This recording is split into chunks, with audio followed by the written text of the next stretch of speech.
నమస్తే welcome to INB news ముందుగా headlines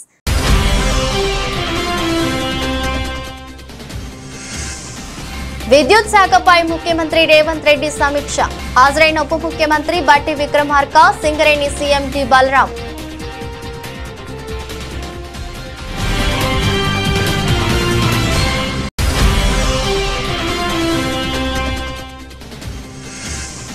CM చంద్రబాబుపై మాజీ సీఎం జగన్ సంచలన వ్యాఖ్యలు చంద్రబాబు ఇంట్లో ఉండలేని పరిస్థితులు కాబట్టి కలెక్టరేట్ లో ఉండి బిల్డప్లు ఇస్తున్నారంటూ ఎద్దేవా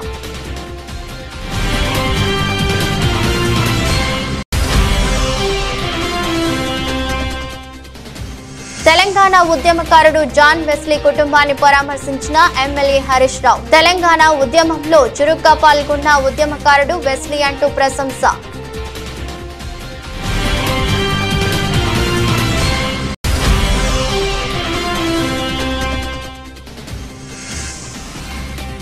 మహిళా నేతతో సత్యవేడు ఎమ్మెల్యే ఆదిమూలం రాసలీల్లో వీడియో బయటపెట్టిన బాధితురాలు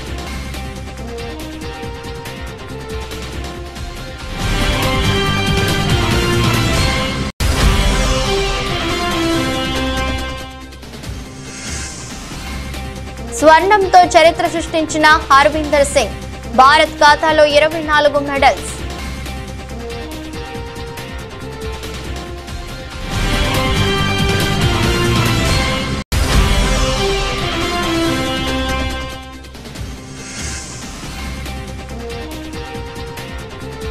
మగువలకు గుడ్ న్యూస్ దిగొస్తున్న బంగారం ధరలు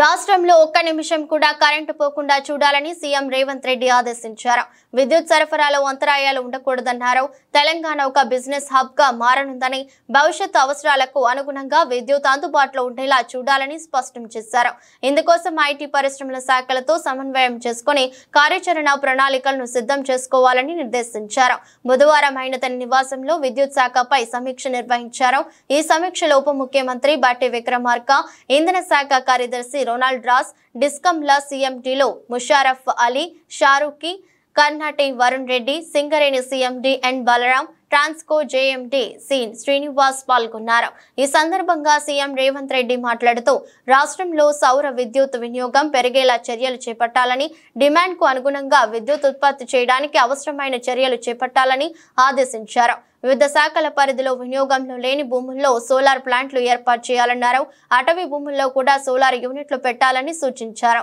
రాష్ట్రంలో విద్యుత్ స్థాపిత సామర్థ్యం 40,000 మెగావాట్లకు చేరుకునేలా చర్యలు చేపట్టాలని సీఎం రేవంత్ ఆదేశించారు సబ్ స్టేషన్లు ట్రాన్స్ఫార్మర్లపై అధిక లోడ్ను తగ్గించుకోవడానికి అవసరమైన చర్యలు చేపట్టాలని సూచించారు వినియోగదారులకు 24 గంటలు కరెంటు నాణ్యమైన విద్యుత్తును సరఫరా చేయాలని స్పష్టం చేశారు మాజీ రాష్ట్రపతి భారతరత్న డాక్టర్ సర్వేపల్లి రాధాకృష్ణన్ జయంతి ఉపాధ్యాయ దినోత్సవం సందర్భంగా వైఎస్ఆర్సీపీ కేంద్ర కార్యాలయంలో ఆయన చిత్రపటానికి వైఎస్ఆర్సీపీ అధినేత మాజీ ముఖ్యమంత్రి వైఎస్ జగన్మోహన్ రెడ్డి పూలమాల వేసి నివాళులర్పించారు ఈ కార్యక్రమంలో Kadapa MP YS Avinash Reddy party సమన్వయ ప్రధాన కార్యదర్శి మాజీ ఎమ్మెల్యే గడికోట శ్రీకాంత్ రెడ్డి కడప మేయర్ సురేష్ బాబు పెనమలూరు వైఎస్ఆర్సీపీ సమన్వయకర్త దేవభక్తుని చక్రవర్తి తదితరులు పాల్గొన్నారు పంట నష్టపోయిన రైతులను ప్రభుత్వం ఆదుకోవాలని మాజీ మంత్రి ఎమ్మెల్యే హరీష్ రావు అన్నారు సిద్దిపేట జిల్లా నారాయణరావుపేట పరిధిలోని గోపులాపూర్ గ్రామ తురకవాణికుంట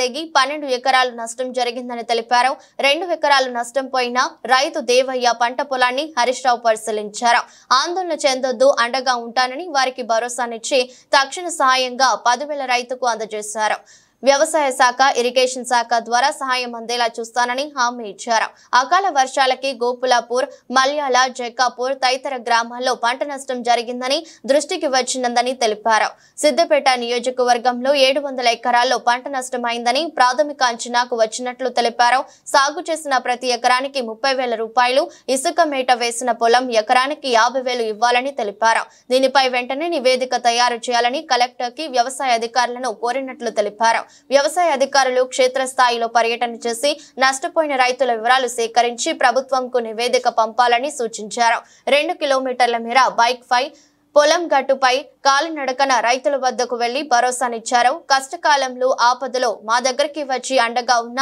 ఆర్థిక సాయం అందించిన హరీష్ రావు గారికి రుణపడి ఉంటామని రైతు దేవయ్య కుటుంబం తెలిపారు. ఈ రోజు వర్షాలకు డ్యామేజ్ అయిపోయి చాలా పెద్ద ఎత్తున రైతులకు నష్టం జరిగింది. మరి రైతుల పంట పొలాల్లో ఇసుక మేట పెట్టడం ద్వారా ఆ పొలాలు పనికి రాకుండా పోయిన పరిస్థితి ఉన్నది. అందువల్ల మేము ప్రభుత్వాన్ని కోరుతా ఉన్నాం. మరి గతంలో ఇదే రెవెన్యూ మంత్రి పొంగులేటి శ్రీనివాసరెడ్డి కానీ ముఖ్యమంత్రి గారు కానీ ఎకరానికి 30,000 ఆర్థిక సాయం చేయాలని చెప్పి ఆనాటి ప్రభుత్వాన్ని డిమాండ్ చేసినారు. మరి ఆ రోజు మీరు ప్రతిపక్షంలో ఉన్నప్పుడు మాట్లాడారు, ఈరోజు అధికారంలో ఉన్నారు. దయచేసి ఈ రైతుల్ని కాపాడడానికి ఎకరానికి 30,000 రూపాయల ఆర్థిక సహాయం అందించాలని ప్రభుత్వాన్ని మేము డిమాండ్ చేస్తూ ఉన్నాం. ఎందుకంటే రైతులు ఎంతో కష్టపడి దాదాపు ఇప్పటికే 20-30 పెట్టుబడి పెట్టారు. వాళ్ళు 20-30 నాట్ల కోసం కానీ దుక్కి దున్నడానికి కానీ ఎరువుల కోసం కానీ కలుపు తీయడానికి కానీ 20-30 పెట్టుబడి అయింది. ఇప్పుడు ఆ ఇసుక మేట తీయాలంటే దాదాపు ఎకరానికి 50,000 రూపాయలు ఖర్చు అవుతుంది. అందువల్ల ప్రభుత్వం మరి పెద్ద హృదయంతో రైతుల్ని కాపాడాలని, రైతులకు వెంటనే మేలు చేయాలని చెప్పి కోరుతా ఉన్నాం. ముఖ్యంగా ఈరోజు రాష్ట్ర వ్యాప్తంగా కూడా ముఖ్యంగా సిద్దిపేట నియోజకవర్గంలో కూడా చాలా R&B రోడ్లు తెగిపోయినాయి, పంచాయతీరాజ్ రోడ్లు తెగిపోయినాయి, చెరువులు కుంటలు కూడా కొన్ని దెబ్బతిన్నాయి. వీటన్నిటిని కూడా వెంటనే మరమ్మతులకు యుద్ధ ప్రాతిపదికన చేపట్టాలని చెప్పి కూడా ప్రభుత్వాన్ని డిమాండ్ చేస్తూ ఉన్నాం. ఎందుకంటే మరి ఆలస్యం అయితే ఇంకిన్ని ప్రమాదాలు జరిగే అవకాశం ఉంటుంది. ఇవాళ కొన్ని చోట్ల పనులు కూడా ఆగిపోయినాయి, చాలా చోట్ల పనులు కూడా అయిపోయినాయి. మరీ ముఖ్యంగా ఈ వర్షాలు తగ్గిన తర్వాత అంటు రోగాలు పెద్ద ఎత్తున ప్రబలే అవకాశం ఉంటుంది. అంటు రోగాలు వస్తాయి కనుక వైద్య ఆరోగ్య శాఖను అప్రమత్తం చేసి ప్రజలను కాపాడుకోవాలి. విజయవాడ వరద బాధితులను ఆదుకోవడంలో చంద్రబాబు ఘోరంగా విఫలమయ్యారని వైసీపీ అధినేత మాజీ సీఎం వైఎస్ జగన్ ఆరోపించారు. విజయవాడలో ముంపున గురైన ప్రాంతాల్లో పర్యటించి బాధితులను పరామర్శించారు. ఈ సందర్భంగా ఆయన మీడియాతో మాట్లాడుతూ చంద్రబాబు నివాసం ఉంటున్న ప్రాంతం కూడా నీళ్లలో మునిగినందున అక్కడ ఉండలేని స్థితిలో కలెక్టరేట్ లో ఉండి బాధితులకు సాయం చేస్తున్నట్లు బిల్డప్లు ఇస్తున్నారని ధ్వజమెత్తారు. వర్షాలు వరదల సమాచారం ఉన్నా కూడా చంద్రబాబు ప్రజలను ఆదుకునే ప్రయత్నం చేయలేదని విమర్శించారు. ఎక్కడా రిలీఫ్ కేంద్రాలు కనిపించడం లేదని ఆరోపించారు. వైసీపీ హయాంలో గోదావరికి వరదలొస్తే పెద్ద ఎత్తున అందుకున్నామని అన్నారు. ముందస్తు చర్యలు తీసుకుని నష్టం జరగకుండా అడ్డుకున్నామని పేర్కొన్నారు. వాలంటరీ వ్యవస్థ ఉంటే, కూటమి ప్రభుత్వం ప్రణాళికాబద్ధంగా వ్యవహరించి ఉంటే విజయవాడ విపత్తుకు గురి అయ్యేది కాదని విమర్శించారు. చంద్రబాబు సీఎంగా అటర్ ఫ్లాప్ అని అన్నారు. వరదల్లో చనిపోయిన వారికి 25 లక్షల పరిహారం అందించాలని, ప్రతి ఇంటికి 50,000 ఇచ్చి ఆదుకోవాలని డిమాండ్ చేశారు. అసలు అసత్యం అనేది ఎక్కడుంది దీంట్లో? నీ పేరేం పేరు? నవీన్, నువ్వే చెప్పు. నవీన్, అసత్యం అనేది ఎక్కడుంది చెప్పు. నేను చెప్పిన ప్రతి మాట కూడా ఎక్కడ అసత్యం కనిపిస్తూ ఉందో మీరే దయచేసి చెప్పమని అడుగుతా ఉన్నా. మీకు తుఫాన్ 28వ తారీఖున తుఫాన్ రాబోతా ఉంది, బుధవారమే తుఫాన్ రాబోతూ ఉందనే సంగతి మీకు తెలియదా? చంద్రబాబు నాయుడుకి తెలియదా? మనకే తెలిసినప్పుడు అది గజెట్లోనే ఐఎండీ వాళ్ళు ఇచ్చిన రిపోర్టే కదా బుధవారమే అని చెప్పి. మరి బుధవారం ఆ ఇన్ఫర్మేషన్ నీకు వచ్చినప్పుడు డ్యాములు ఎంత ఉన్నాయో చూసుకోవాల్సిన బాధ్యత నీదే కదా. పైనుంచి కూడా ఇతర రాష్ట్రాల నుంచి నీళ్ళు వస్తున్నాయన్న సంగతి నీకు తెలిసిందే కదా. అన్ని డ్యాములు నిండున్నాయన్న సంగతి నీకు తెలిసిందే కదా. ఫ్లడ్ కుషన్ ఏర్పాటు చేసుకోవాలన్న సంగతి నీకు తెలిసిందే కదా. ప్లస్ పైగా దానికి తోడు కృష్ణానది నుంచి వచ్చే నదికి నీళ్లకు తోడు ఇక్కడ తుఫాన్ రాబోతా ఉందన్న ఇన్ఫర్మేషన్ కూడా నీకు తెలుసు కదా. సో దానివల్ల కూడా అడిషనల్గా నీళ్ళు వస్తాయన్న సంగతి కూడా నీకు తెలుసు కదా. మరి ఇంత అబద్ధం ఎక్కడుంది? లాజిక్ ఎక్కడ? ఇల్లాజికల్గా ఎక్కడుంది దీంట్లో? అన్నీ కూడా వాస్తవాలే కదా. మరి 28వ తారీఖునే నీకు అలర్ట్ వచ్చిన మాట వాస్తవం నీకే కాదు ప్రజలందరికీ తెలిసినప్పుడు మరి నువ్వు స్పందించాల్సిన రీతిలో స్పందించకపోవడం వల్ల శుక్రవారం రాత్రి నుంచి శుక్రవారం సాయంత్రం నుంచి బీభత్సంగా వర్షం పడుతూ శనివారం కల్లా పూర్తిగా అతలాకుతలమైన పరిస్థితులు క్రియేట్ అవుతా ఉన్నాయనంటే బుధవారం నీకు టైం ఉన్నది, గురువారం నీకు టైం ఉన్నది, శుక్రవారం మధ్యాహ్నం దాకా కూడా నీకు టైం ఉన్నది. ప్రజలందరినీ షిఫ్ట్ చేసే అవకాశం నీకు ఉన్నది. నువ్వంతకు నువ్వే రిలీఫ్ సెంటర్లను ఏర్పాటు చేసుకోలేదు. ఎందుకు రిలీఫ్ సెంటర్లను ఏర్పాటు చేసుకోలేదు? నీ తప్పిదం కాదా? ఇరిగేషన్ డిపార్ట్మెంట్ వాళ్ళు ఎందుకు డ్యాములో ఫ్లడ్ కుషన్స్ ఎందుకు పెట్టుకోలేదు? అది వాళ్ళ తప్పిదం కాదా? పోలీసు వాళ్ళు, హోమ్ సెక్రటరీ వాళ్ళు ఎందుకు ప్రజలను షిఫ్ట్ చేయలేదు? అది వాళ్ళ తప్పిదం కాదా? మరి ఈ 3 తప్పిదాలు ప్రభుత్వం వైపునే ఉన్నప్పుడు ఇంకా తప్పిదం వాళ్ళు చేయకపోతే ఇంకా ఎవరు తప్పిదం చేశారు? కాంగ్రెస్ ప్రభుత్వం బీఆర్ఎస్ ఎమ్మెల్యేలతో సహా పోలీసు అధికారులందరి ఫోన్లు ట్యాంపింగ్ చేస్తున్నదని హుజూరాబాద్ ఎమ్మెల్యే పాడి కౌశిక్ రెడ్డి ఆరోపించారు. కరీంనగర్ జిల్లా జమ్మికుంటలో ఆయన మీడియా సమావేశంలో మాట్లాడారు. జిల్లా మంత్రి ఇంట్లో మానకొండూరు ఎమ్మెల్యే విలేకరుల సమావేశం నిర్వహిస్తే కరీంనగర్ సిపి మానకొండూరు సిఐతో టెలికాన్ఫరెన్స్ ఎందుకు మాట్లాడటం లేదని ప్రశ్నించారు. ఫోన్ ట్యాపింగ్ చేస్తున్నారనే దానికి ఇదే నిదర్శనమన్నారు. కాంగ్రెస్ ప్రభుత్వం ప్రజా సమస్యలను గాలికి వదిలేసి ట్యాంపింగ్లు చేయడమే లక్ష్యంగా ముందుకు సాగుతున్నారని విమర్శించారు. కేంద్ర మంత్రిగా ఉన్న బండి సంజయ్ ఫోన్ల ట్యాపింగ్ పై సిబిఐ విచారణకు ఆదేశాలను డిమాండ్ చేశారు. ఇప్పటి వరకు రైతులకు రుణమాఫీ కేవలం 40% మాత్రమే చేశారని ప్రతి రైతుకు రుణమాఫీ చేయాల్సిందేనని పేర్కొన్నారు. ఇవాళ ఖచ్చితంగా చాలా బాధ అనిపిస్తా ఉంది. ఈ ప్రభుత్వము ప్రజల సమస్యలు గాలి కొద్దేసి రుణమాఫీ కాకుండా ప్రజలు అల్లాడుతా ఉన్నారు. ఇలా రుణమాఫీ నా హుజూరాబాద్ నియోజకవర్గంలో ఈ రైతాంగానికి కేవలం ఒక 40% మాత్రమే అయింది. 60% మందికి ఇంకా రుణమాఫీ కాలేదు. నేను వచ్చేటప్పుడు కేసీఆర్ గారు కట్టించిన రైతు వేదికలలో విపరీతమైన జనం ఉన్నారు. ఏందే మీరు ఇక్కడ ఇంతమంది ఉన్నారంటే, సార్ ఇంకా మాకు రుణమాఫీ కాలేదు, ఏమనంటే ముఖ్యమంత్రి గారు మేము మొత్తం చేసినామని చెప్తున్నారు అని చెప్తా ఉన్నారు. చాలా బాధ అనిపిస్తా ఉంది. వాస్తవంగా బ్యాంకర్స్ మీటింగ్ పెట్టినప్పుడు ముఖ్యమంత్రి గారికి 49,000 కోట్ల రైతు రుణమాఫీ చేయాలని ఆ రోజు బ్యాంకర్లు మొత్తం చెప్పిర్రు. దాన్ని కటింగ్ చేసి 40,000 కోట్లని పార్లమెంట్ ఎలక్షన్లలో అసెంబ్లీ ఎలక్షన్లలో చెప్పిండ్రు. మళ్ళా అది అయిపోయిన తర్వాత 31,000 కోట్లు అని చెప్పిర్రు. మళ్ళా బడ్జెట్ లో పెట్టింది 26,000 కోట్లు. మళ్ళా యాక్చువల్ రుణమాఫీ చేసింది 17,000 కోట్లు. ఆ 17,000 కోట్లు చేసిర్రా లేకుంటే చేయలేదా అనేది కూడా అనుమానం కలుగుతా ఉంది. మళ్ళా బ్యాంకర్స్ తో మీటింగ్ పెట్టుకున్నప్పుడు ఆర్థిక శాఖ మంత్రి గారు బట్టి విక్రమార్క గారు ఏమంటారు, 7,500 కోట్లు మాత్రమే రిలీజ్ చేసినామంటారు. అరే అసలు ప్రజలని ఎందుకు ఇట్లా అబద్ధాలు ఆడుతురు, ఏం చేయాలనుకుంటుర్రు, రైతులకి రుణమాఫీ ఎందుకు చేస్తలేరు? మీ మాటనే కదా, మీరు చెప్పిందే కదా, ఏకకాలంలో రుణమాఫీ చేస్తామని చెప్పింది మీరే కదా, మరి ఇవాళ దాకా మీరు రుణమాఫీ ఎందుకు చేయలేదు? దీని మీద పట్టించుకోమంటే రుణమాఫీ కాలేదురా బాబు అని రైతులు మొత్తం తిరుగుతా ఉంటే అందరూ వాళ్ళ పేపర్లు జిరాక్సులు తీసుకుపోయి ఏఓలను కలిసి ఇబ్బంది పడతా ఉంటే వీళ్ళు చేసే పని ఏంటిదే? వీళ్ళకి రుణమాఫీ చేసే మీద శ్రద్ధ లేదు. సిపి గారు ఫోన్ ట్యాపింగ్ చేయాలి, ఎమ్మెల్యేల ఫోన్ ట్యాపింగ్ చేయాలి, ఎమ్మెల్సీల ఫోన్ ట్యాపింగ్ చేయాలి, ఎంపీల ఫోన్ ట్యాపింగ్లు చేయాలి, సిఐల ఫోన్ ట్యాపింగ్ చేయాలి, ఏసీపీల ఫోన్ ట్యాపింగ్ చేయాలి, ఎంఆర్ఓల ఫోన్ ట్యాపింగ్ చేయాలి. గిదా మీరు చేసే పని? స్వయంగా మీ శాసనసభ్యుడే చెప్తుంటే ఒక మంత్రి గారి ఇంట్లో కూర్చొని ఇంట్లో నిలుసోని మీరు చెప్పుతుంటే ప్రజలకి మీరు ఏం మెసేజ్ పంపుతున్నారు?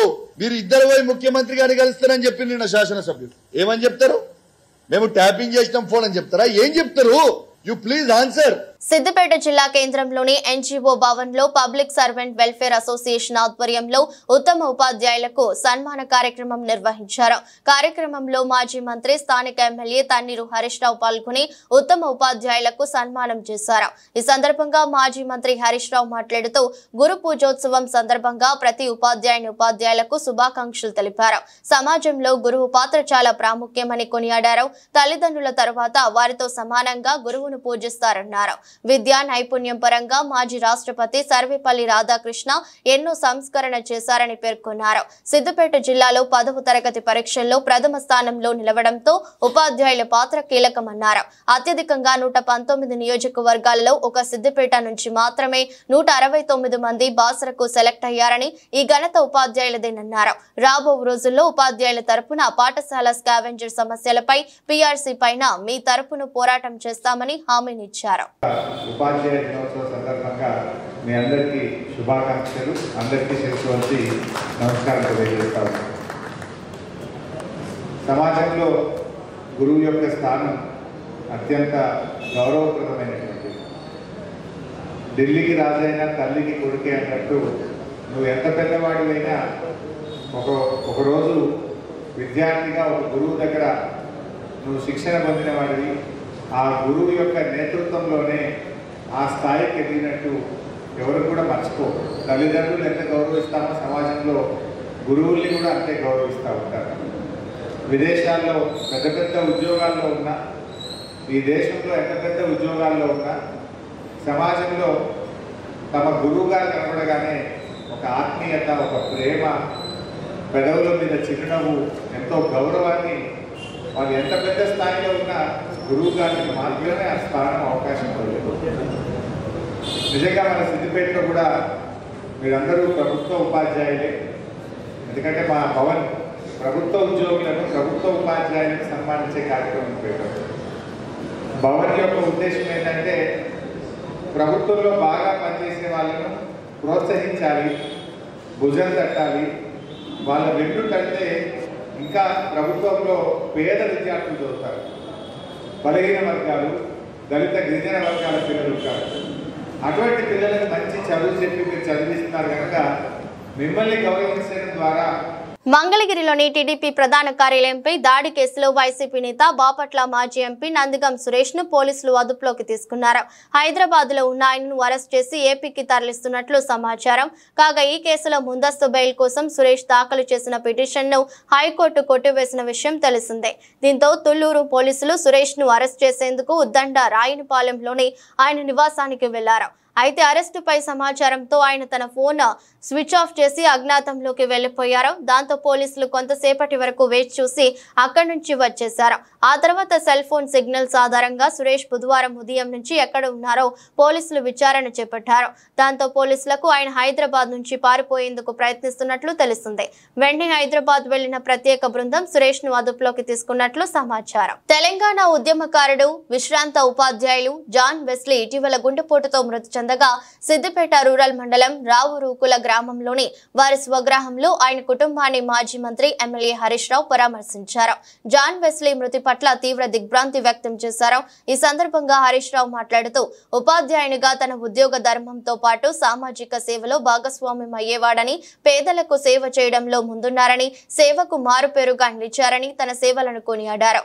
అలాగే తెలంగాణ ఉద్యమంలో చురుగ్గా పాల్గొన్న ఉద్యమకారుడు వెస్లీ అన్నారు. టీఆర్ఎస్ పార్టీకి తనకి వ్యక్తిగతంగా ఎంతో ఆత్మీయత ఉందని తెలిపారు.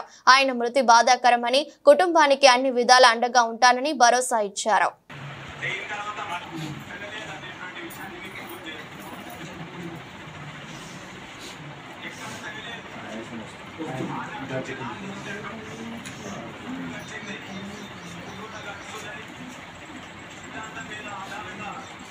కాకినాడ జిల్లా ప్రతిపాడు నియోజకవర్గం ఏలేశ్వరం నగర పంచాయతీ బాలాజీ చౌక్ సెంటర్లో మార్స్ కంప్యూటర్ అడప దుర్గారావు ఆధ్వర్యంలో మట్టి వినాయక ప్రతిమలు పంపిణీ కార్యక్రమం చేపట్టారు.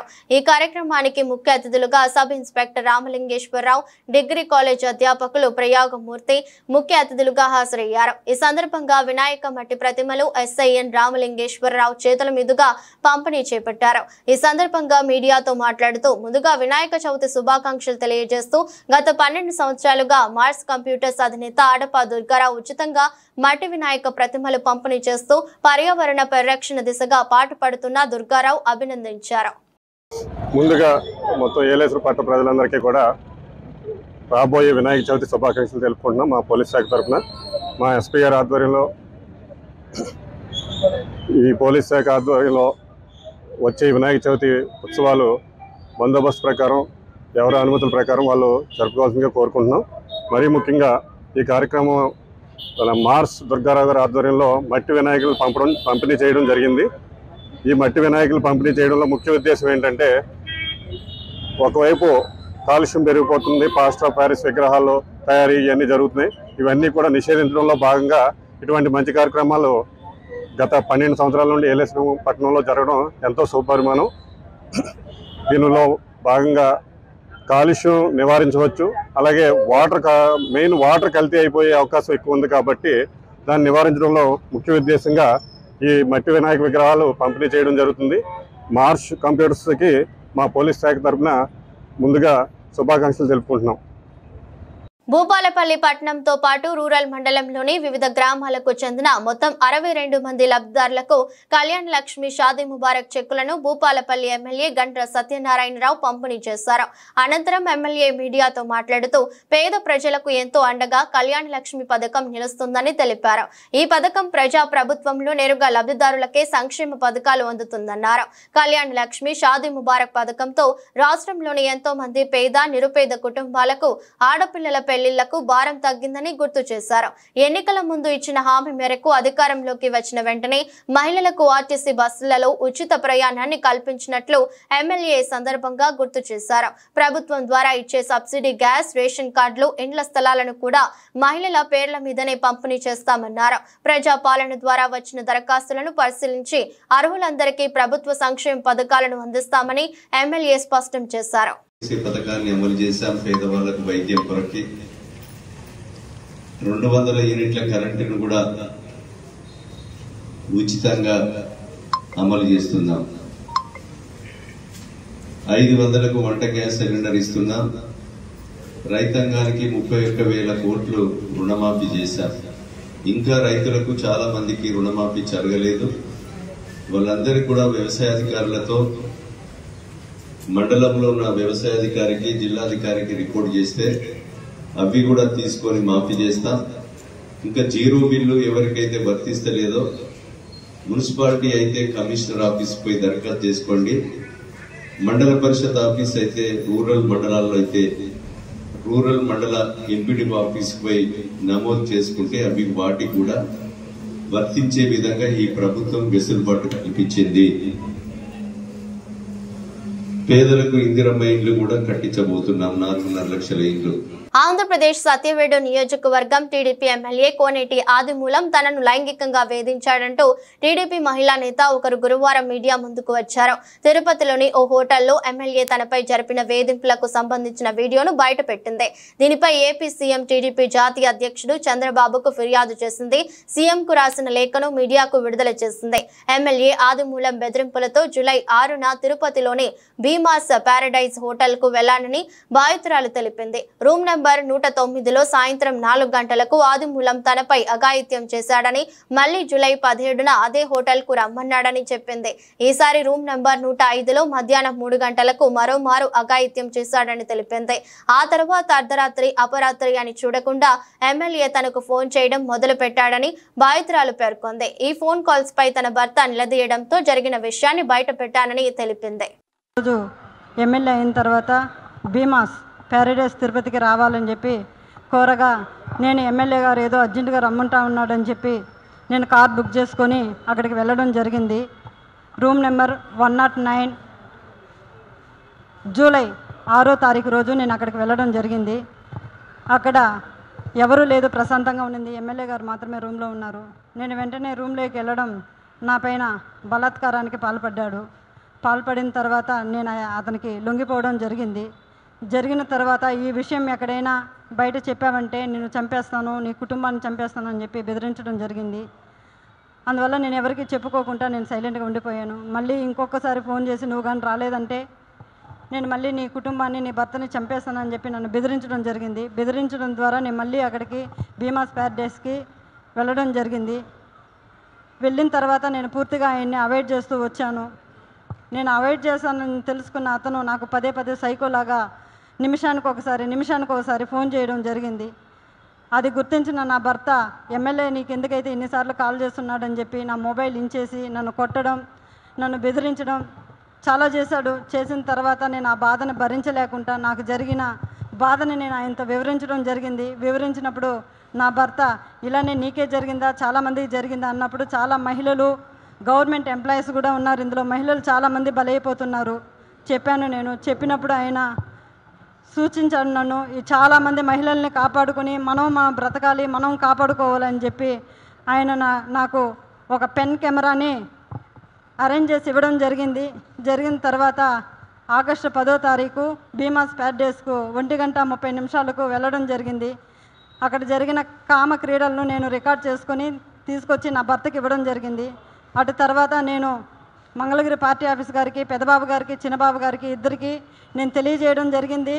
వాళ్ళ ద్వారా మాకు పిలుపు వస్తుందని ఇన్ని రోజులు వెయిట్ చేశాము. తర్వాత ఈ విషయం ఆయన తెలుసుకొని నన్ను బ్లాక్మెయిల్కి గురి చేయడము, మా ఇంటి చుట్టూ 4-5 మందిని పంపించి నన్ను వెతకడం చేస్తున్నాడు. నాకు ప్రాణహాని ఉంది, ప్రాణ భయంతో నేను ఇక్కడికి రావడం జరిగింది. అంతేకాకుండా ఇలాంటి చీడ పురుగులు తెలుగుదేశం పార్టీలో ఉన్న రోజులు తెలుగుదేశం పార్టీకి మంచి పేరు రాదని చెప్పి బాబు గారికి తెలియజేస్తున్నాను. పారిస్ లో జరిగిన పారా ఒలింపిక్స్ లో కాంస్య పథకం సాధించడంపై వరంగల్ జిల్లాలో సంబరాలు అంబరాన్నంటాయి. దీప్తి విజయాన్ని హర్షిస్తూ గ్రామస్తులు, పాఠశాల నిర్వాహకులు, విద్యార్థులు సంబరాలు చేసుకున్నారు. ఓరుగల్లు క్రీడాకారిణి ఒలింపిక్స్ చరిత్రలో పథకం సాధించిన తొలి తెలుగు క్రీడాకారిణిగా తెలంగాణ అథ్లెట్ దీప్తి జీవాంజీ చరిత్ర సృష్టించారు. మంగళవారం రాత్రి పారిస్ లో జరిగిన 400 మీటర్ల T20 విభాగం ఫైనల్లో దీప్తి 55.82 సెకండ్లలో లక్ష్యాన్ని చేరుకుని 3వ స్థానంలో నిలవగా కాంస్య పతాకాన్ని ముద్దాడింది. వరంగల్ జిల్లాలోని పర్వతగిరి మండలంలోని కల్లెడ సాధారణ రైతు కుటుంబంలో జన్మించిన దీప్తి అంతర్జాతీయ స్థాయిలో రాణించి ఒలింపిక్స్ లో బ్రౌన్ మెడల్ సాధించడం పట్ల కుటుంబ సభ్యులు, గ్రామస్తులు ఆనందం వ్యక్తం చేశారు.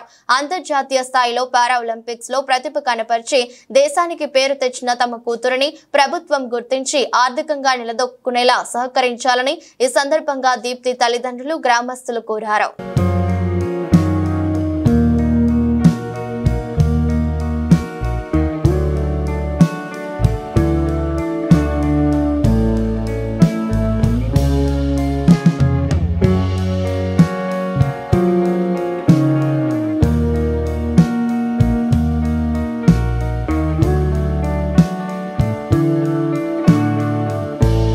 లక్షల రూపాయల విలువ చేసే నాన్ డ్యూటీ పెయిడ్ లిక్కర్ ను ఎక్సైజ్ అధికారులు శంషాబాద్ ఎయిర్పోర్ట్ లో పట్టుకున్నారు. 12 లక్షల విలువ చేసే 415 మద్యం బాటిళ్లను సీజ్ చేశారు. మొత్తంగా 12 మందిపై కేసు నమోదు చేశారు. గోవా నుంచి ఎయిర్పోర్ట్ ద్వారా హైదరాబాద్ కు తరలిస్తున్న 12 లక్షల విలువ చేసే నాన్ డ్యూటీ పెయిడ్ లిక్కర్ ను ఎక్సైజ్ పోలీసులు పట్టుకున్నారు. Excise enforcement directorate VB Kamalasan Reddy, DC Rangareddy Dasharath, AC R Kishan, AES Jeevan Kiran enforcement టీములు 2 Shamshabad DTF excise police team కలిపి ఈ రాకెట్ గుట్టును రట్టు చేశారు. శంషాబాద్ రాజీవ్ గాంధీ అంతర్జాతీయ విమానాశ్రయంలో శంషాబాద్ ఎన్ఫోర్స్మెంట్ పోలీస్ బృందాలు తనిఖీలు నిర్వహించారు. గోవా నుంచి మద్యం తీసుకుని వస్తున్న వ్యక్తులను అదుపులోకి తీసుకున్నాయి. వారి నుంచి 415 బాటిళ్లను పట్టుకున్నారు. మద్యం బాటిళ్లను పట్టుకున్న 12 మందిపై ఎక్సైజ్ పోలీసులు కేసు నమోదు చేశారు. పారిస్ లో జరుగుతున్న పారాలింపిక్స్ లో భారత అథ్లెట్లు అద్భుతమైన ప్రదర్శనతో దూసుకెళ్తున్నారు. పథకాల పంట పండిస్తున్నారు. తాజాగా పురుషుల వ్యక్తిగత రికర్వ్ ఓపెన్ ఈవెంట్ ఫైనల్లో ఆర్చర్ హర్విందర్ సింగ్ ఏకంగా స్వర్ణం కొల్లగొట్టాడు. ఏకపక్షంగా సాగిన ఈ ఫైనల్లో పోలాండ్ కు చెందిన లూకాస్ట్ సీజన్ కు 6-0తో ఓడించాడు. దీంతో పారాలింపిక్స్ లో స్వర్ణం సాధించిన మొదటి భారతీయ ఆర్చర్ గా హర్విందర్ సింగ్ చరిత్ర సృష్టించాడు. అటు ఒలింపిక్స్ లోను ఇప్పటి వరకు భారత్ కు ఆర్చరీలో గోల్డ్ మెడల్ రాలేదు. కాగా 33 ఏళ్ల హర్విందర్ 3 ఏళ్ల క్రితం టోక్యోలో జరిగిన పారాలింపిక్స్ లో కాంస్యం గెలిచిన విషయం తెలిసిందే. తద్వారా ఆర్చరీలో పథకం సాధించిన మొదటి భారతీయ అథ్లెట్ గాను రికార్డుకెక్కాడు. కొంతకాలంగా స్వల్పంగా తగ్గుతూ వస్తున్న బంగారం ధరలు ఇవాళ కూడా స్వల్పంగా తగ్గాయి. వారం రోజులుగా బంగారం ధర పెరుగుదల కనిపించడం లేదు. ఇవాళ బంగారం ధరలు 10 మేర తగ్గాయి. ఈ ఏడాది భారత్ లో బంగారం వినియోగం భారీగా పెరిగే అవకాశం ఉందని వరల్డ్ గోల్డ్ కౌన్సిల్ అంచనా వేస్తోంది. ధరలు అమాంతం పెరిగే అవకాశం ఉందని నిపుణులు అంటున్నారు. కాబట్టి గోల్డ్ కొనే వారికి ఇప్పుడే మంచి అవకాశం. తెలుగు రాష్ట్రాల్లోనూ బంగారం ధరలు స్థిరంగా కొనసాగుతున్నాయి. హైదరాబాద్ లో గురువారం 10 గ్రాముల 22 క్యారెట్ల బంగారం ధర 66,680గా ఉండగా 24 క్యారెట్ల బంగారం ధర 72,750గా ఉంది. విజయవాడలో కూడా 10 గ్రాముల 22 క్యారెట్ల బంగారం ధర 66,680, 24 క్యారెట్ల బంగారం ధర 72,750గా ఉంది. విశాఖపట్నం సహా ఏపీలోని ప్రధాన నగరాల్లోనూ ఇవే ధరలు కొనసాగుతున్నాయి. వరుసగా 100 మేర తగ్గుతూ వస్తున్న వెండి ధరలు గురువారం కూడా అదే బాటలో నడిచాయి. వార్తలు ముగించే ముందు మరోసారి హెడ్లైన్స్.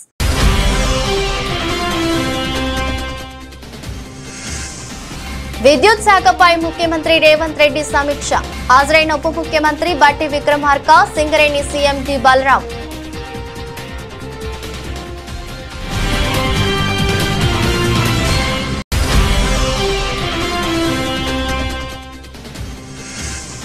సీఎం చంద్రబాబుపై మాజీ సీఎం జగన్ సంచలన వ్యాఖ్యలు. చంద్రబాబు ఇంట్లో ఉండలేని పరిస్థితులు కాబట్టే కలెక్టరేట్ లో ఉండి బిల్డప్లు ఇస్తున్నారంటూ ఎద్దేవా.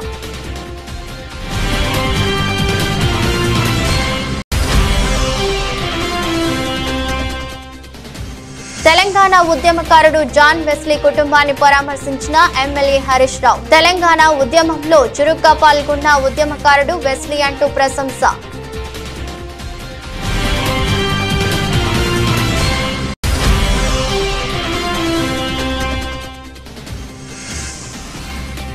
మహిళా నేతతో సత్యవేడు ఎమ్మెల్యే ఆదిమూలం రాసలీల్లో వీడియో బయటపెట్టిన బాధితురాలు.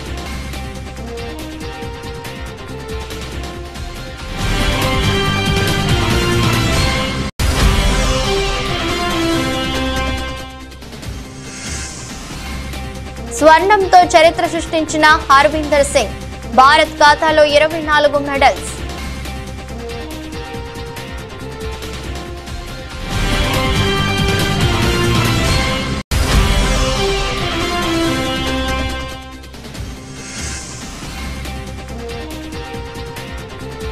మగువలకు గుడ్ న్యూస్, దిగొస్తున్న బంగారం ధరలు.